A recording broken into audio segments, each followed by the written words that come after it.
할렐루야. 오늘도 좋으신 우리 주님을 찬양합니다. 오늘 말씀의 핵심은 23절입니다.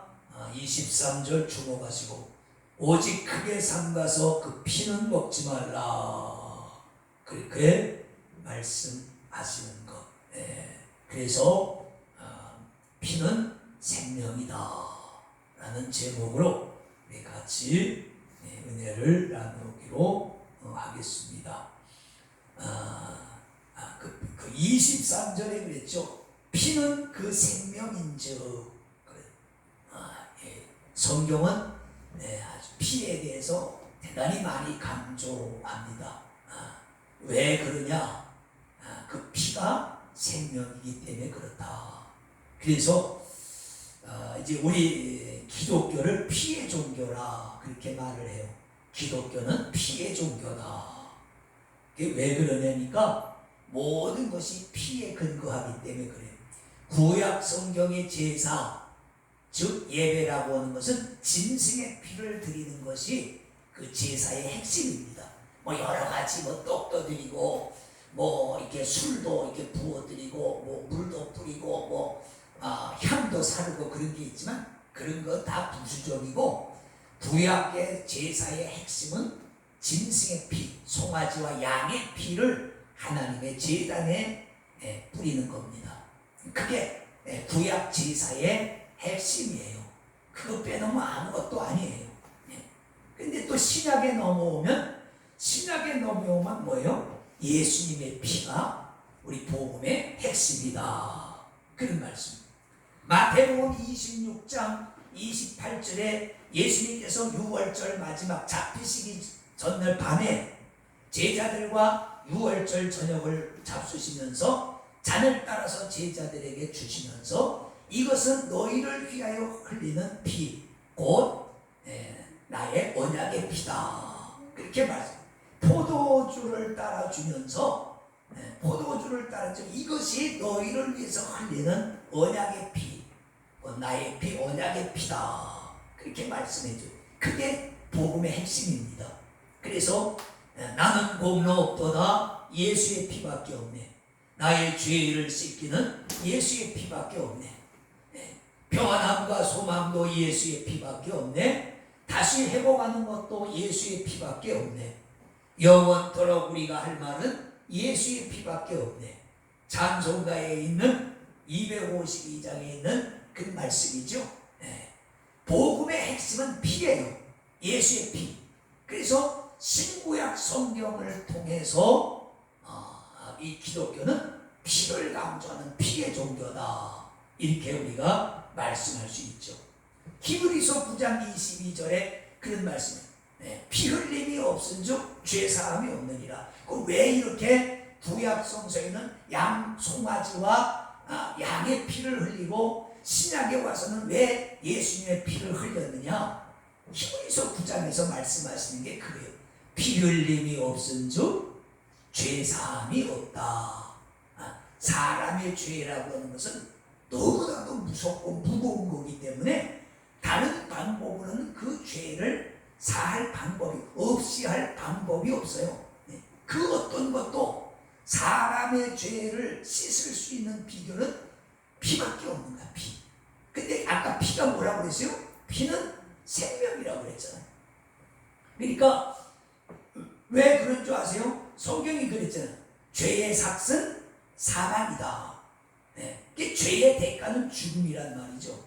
그럼 죄의 미포로 사망이라는 뜻이에요. 근데 이 사망에서부터 다시 생명으로 회복하는 것은 생명이 되는 피를 가지고서만 그것을 대신할 수 있다, 그런 뜻이에요.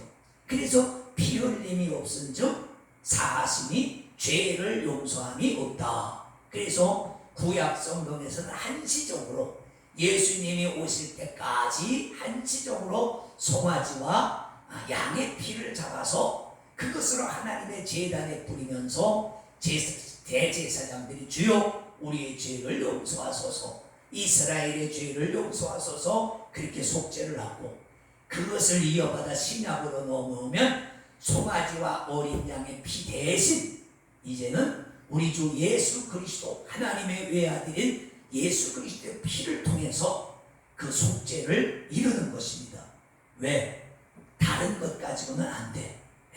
사람의 모든 이 지구상의 죄 때문에 죽어가는 인생들을 구원하시기 위해서는 정말로 죄가 없으신 존재의 피를 흘려야 되는데, 사람은 다 로마서에 그랬잖아요. 모든 사람이 죄를 지었은즉 하나님의 영광에 이르지 못하더니. 그럼 어찌하겠어요? 모든 사람은 다 죄가 있어. 그래서 안 돼. 죄 없는 사람이 없으니까 의인의 피가 없는 거야. 그러니까 하나님께서 당신의 아들을 마리아의 몸을 통해서 사람, 죄 없는 사람의 모습으로 이 땅에 보내시고, 그 죄 없으신 그분의 피를 흘려서 우리 죄를 대속하시는 거예요. 그래서 피 흘림이 없은즉 죄 사함이 없느니라. 그래서 구약 시대에는 송아지와 양의 피를 반드시 흘려야 되고, 신약 성경으로 넘어오면 예수 그리스도의 피로서 이것을 속죄하는 것입니다. 히브리서 9장 11절에 보면은 그런 말씀이 있어요. 오늘 요거 한 번은 좀 찾아보는 것도 괜찮습니다. 히브리서 9장 11절.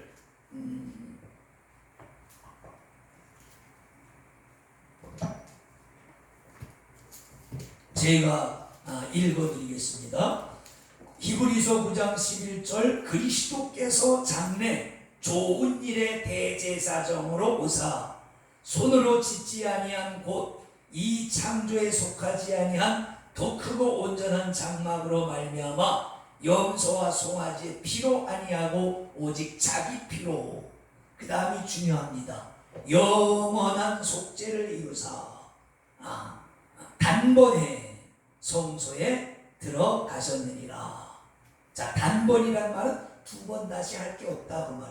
옛날에는 1년마다 다시 속죄제를 드렸어요.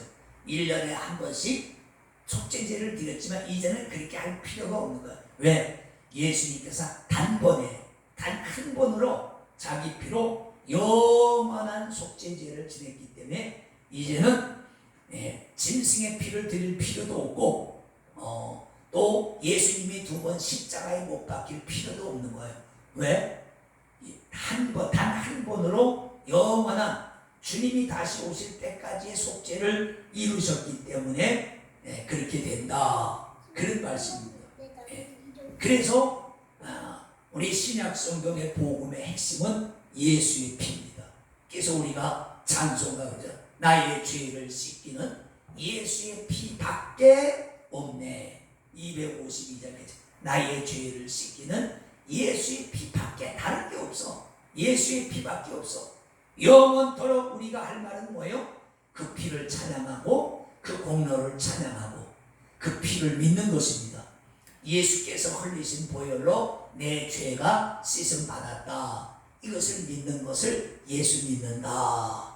예수 영접한다. 그렇게 하는 것입니다. 그래서 이것을 믿는 자가 그의 이름으로 세례를 받고 성찬식에 동참하면서 계속 그 주님의 피 흘리심을 기념하고 잊지 않고 나가는 것이죠. 그렇기 때문에 오늘 성경에 피는 먹지 마라. 너희가 고기는 다 먹을 수 있지만은 그 피는 먹지 말고 땅에 쏟든지 하나님의 제단. 한번 보세요. 27절에 보면 뭐가 있어요? 내가 번제를 드릴 때는 그 고기와 피를 네 하나님의 여호와의 단에 드릴 것이요, 다른 모든 희생을 드릴 때는 그 피를 네 하나님 여호와의 단 위에 붓고 그랬잖아요. 그 피는 하나님만 취할 수 있는 거예요. 짐승의 피든지 사람의 피는 하나님만이 받으실 수 있는 거예요. 사람은 먹으면 안 돼. 왜? 그 피는 생명이기 때문에. 이 말은 피는 하나님만 받으신다는 말은 생명의 주관자가 하나님이시라는 거예요. 하나님 외에는 생명을 태어나게 할 분도 없고 생명을 없이 하는 권한도 없다. 그래서 살인이 뭐예요? 살인, 십계명이 있죠. 살인하지 말라. 왜? 그게 피 흘리는 거기 때문에 그런. 그래서 피를 흘리지도 말고 피를 먹지도 말아라. 그렇게 말씀하시는 거예요. 왜? 피는 생명이기 때문에 생명은 하나님만 받으십니다. 네. 예수님께서 십자가에 돌아가실 때 마지막 기도가 뭐예요? 아버지요, 내 영혼을 부탁하나이다. 그랬잖아요. 네. 스데반 집사도 죽음 때문에. 그러니까 우리는 그런 기도해요. 마지막 죽을 때 어떤 사람, 얘들아 저 뒤에 뒷산은 작은 아들에게 주고 이 앞에 기름진 돈밭 문전 없다면 큰 아들한테 주고 이런 소리 할 필요 없단 말이에요. 그건 이제 법적으로 알아서 다 분할되게 돼 있어. 우리가 마지막 숨질 때 할 말은 주여 내 영혼을 받아주시옵소서, 내 영혼을 주께 의탁합니다. 이런 믿음의 마지막 기도를 우리가 할 수 있어야 되는 줄로 믿습니다. 네. 여러분 그 창세기 4장에 가보면 가인과 아벨의 그 살인 사건이 있잖아요. 거기 보면 그 형 가인이 아벨을 시비해서 들에 둘이 있을 때에 아무도 모르는 줄 알고 동생을 돌로 쳐서 죽였다. 근데 거기 보면 그래. 창세기 4장 10절에 가라사대 네가 무엇을 하였느냐, 네 아우의 핏소리가 땅에서부터 내게 호소하느니라.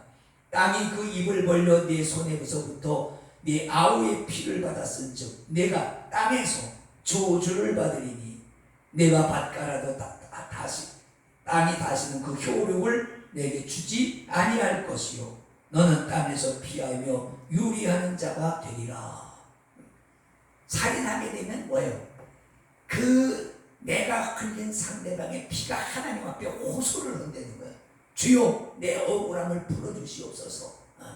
그러면 이제 하나님이 그걸 들으시는 거죠.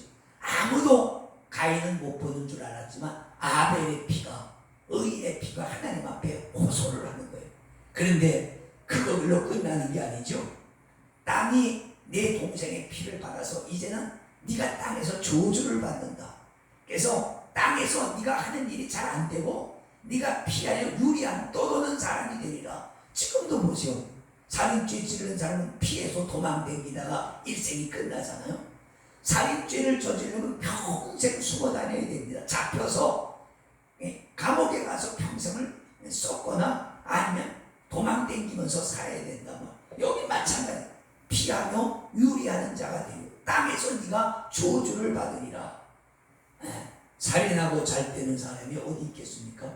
요즘 그런 사람들이 좀 잘 되는 경향이 있는 것 같긴 하지만 그러나 그것은 사람이 볼 때 그런 거죠. 반드시 하나님이 이 생과 저 생에서 심판을 하실 것입니다. 그래서 오늘 하나님이 그러면 살인하지 말라는 말은 뭐예요? 피 흘리지 말라는 말이죠. 피는 흘리지도 말고 먹지도 말아라. 이것이 성경에 우리에게 주시는 강력한 요청이다. 왜? 그 피는 곧 그의 생명이기 때문에. 피를 흘린다는 말은 생명을 지운다는 뜻이고 생명을 자기가 먹는다는 뜻이죠. 그 하나님이 보실 때는 악한 거예요.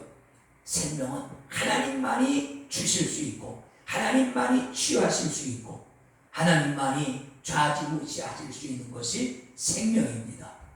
그러므로 오늘 우리가 또 이 말씀 신명기 12장 23절 말씀 우리가 꼭 기억하면서 물론 여기서 말하는 피는 그런 걸 말하는 거죠. 짐승을 잡았을 때 그 줄줄줄 흐르는 피를 받아서 마시는 행위 그런 거.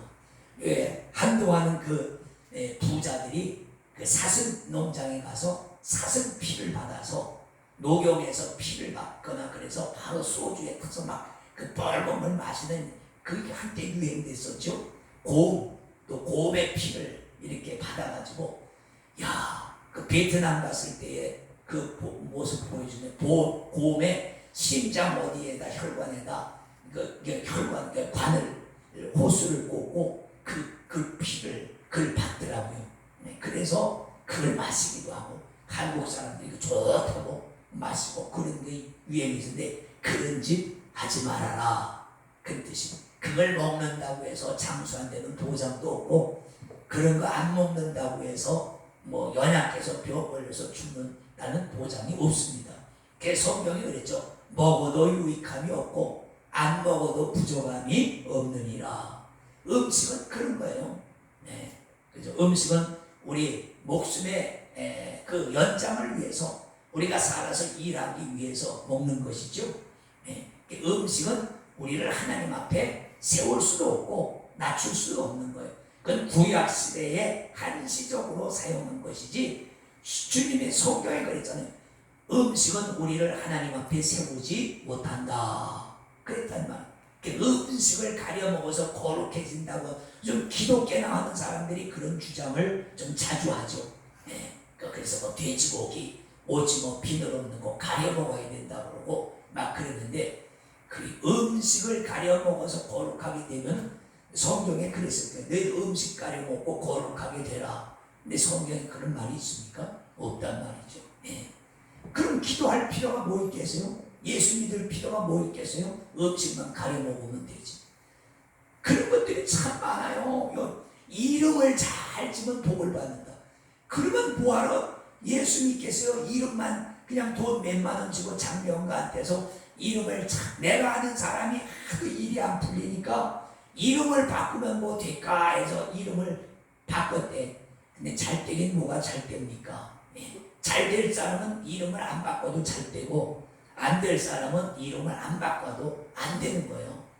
안 되는 삶을 사니까 그런 거지. 뭐 조상의 묘를 잘 쓰면 뭐 출세하고 그런다.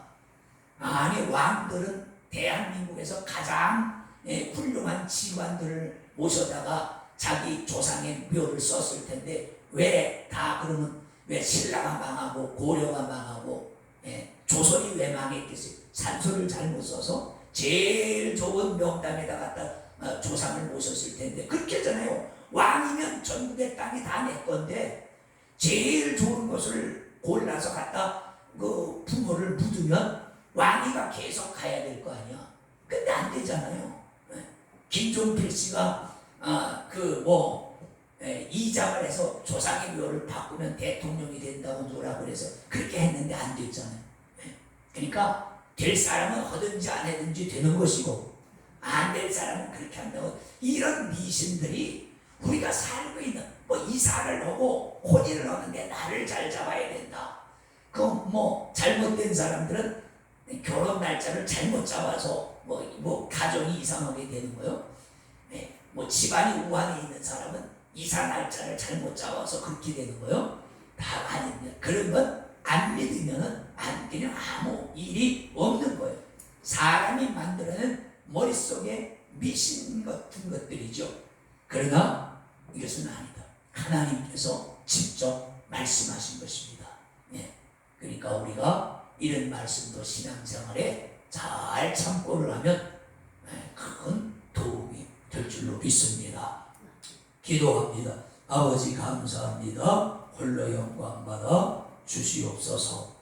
오늘 우리가 하나님 말씀 사이사이 속에 감추어져 있는 비밀한 진리들을 깨달아 좀 우리가 신앙생활하고 세상 사는데 큰 유익이 되고 올바른 진리의 길을 찾아가는 복된 역사가 이루어지게 하여 주시옵소서. 예수님 이름으로 축복하고 기도합니다. 아멘.